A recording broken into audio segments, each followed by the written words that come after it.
let's talk about my January TBR.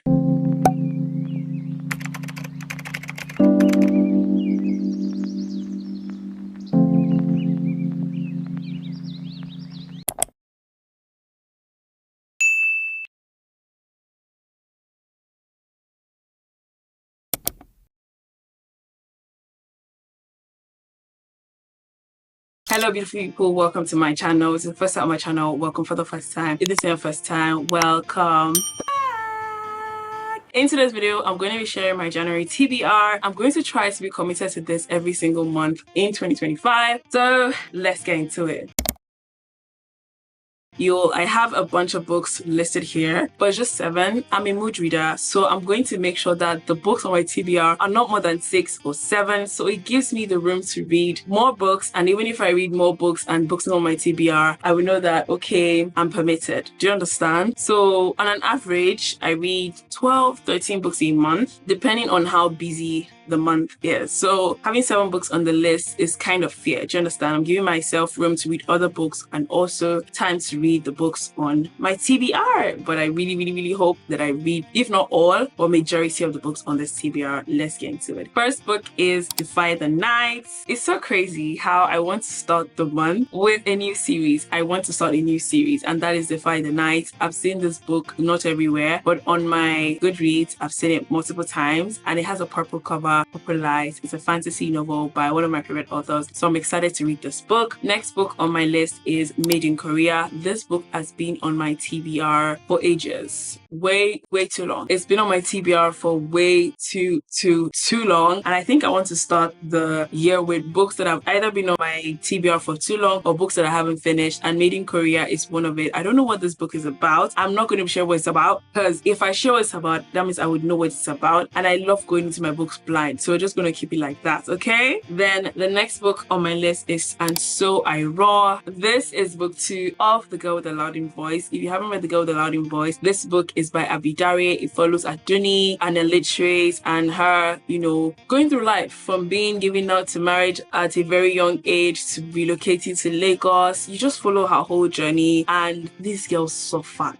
Hell! She suffered. She went through a whole lot. And seeing that there's a book 2, which is And So I Roar, I am scared, I am nervous, but I am so ready to read it, because if there's a book 2, surely there won't be sunshine and roses in the 300 pages of this book 2. So there will definitely be heartbreaking moments, heart-wrenching moments, sad moments, but then again, powerful and amazing moments that like I experienced in The Girl with the Loud Voice. So I'm excited for this moment, but I'm so nervous for the sad moments because I'm not looking forward to these ones. So next book on my list is Honey and Spice. Like I said, there are so many books that have been on my list for so long. I got this book in 2023. I still haven't read it. I read a book by this author. Actually, I tried to read a book by this author, which was Love in Color. I haven't finished that book, just so you know. But I was like, okay, maybe it's that book. Let me give this author another try. But I still haven't even picked up that book. So I really do hope to pick up the book in this month. I've heard some reviews about it, but I haven't dwelled on reviews. Like I haven't looked up for reviews. So it doesn't affect my review for when I eventually read it. I just really hope that this book is way better than Love in Color, because that book was a bit, I don't know, maybe because that book was a collection of short stories, so I wasn't so interested in reading that one. But since this one is just a story, I feel like I would be more interested in reading this one, and maybe the writing style would be better than Love in Color. I hope so. I really hope so. The next book is The Greatest Power in the World. I really want to read this book. This book is by Katherine Kuhlman, and I've read this book before, but I really need a reminder that the Holy Spirit inside of me is literally the greatest power in the whole wide world. This book is one that I would recommend for every Christian out there. This book is so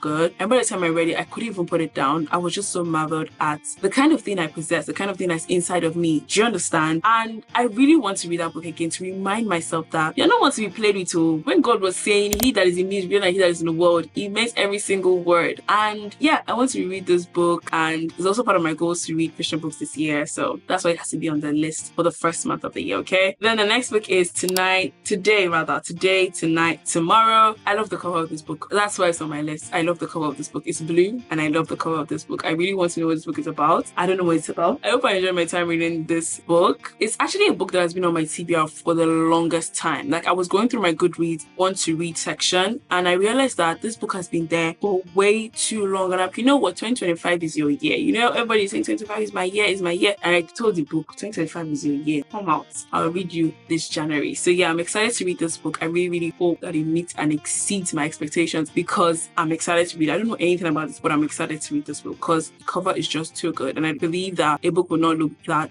good and not be good, right? Am I being delusional? We'll see. Last but not the least is A Vow So Bold and Deadly. This is part of the Cursebreaker series, I think, by Bridget Camera. I can't pronounce her name, but anyways, she's author of Letters to the Lost. I love that book so much. And I started reading a fantasy series by her, which I didn't even know she had a fantasy series, but I started reading that series in 2023. I read book 1 and book 2, went for NYC, and the rest is history. So yeah, we need to finish that series ASAP. And I feel like I'm in the mood to finish books that have been on my TBR for way too long this year. So let's start up on that note. At least maybe if I start up on that note, I can set the tone for the remaining months of the year. But this is part of the books that I want to read in this month. And I'm excited to wrap up this series. And looking also excited because I feel like the adrenaline and the suspense in book 1 and book 2 might not be like that in this book 3, but at least I'm going to finish the series. I'm excited about that.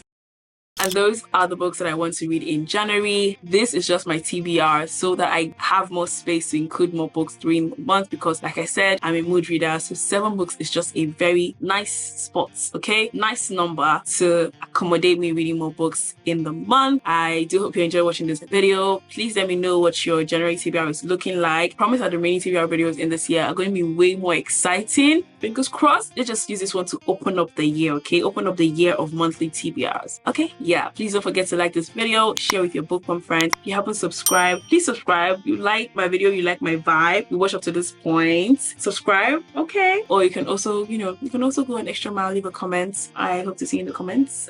But anyway, thank you so much for watching. I'll see you in my next video. I love you. Mwah, mwah, mwah. Bye.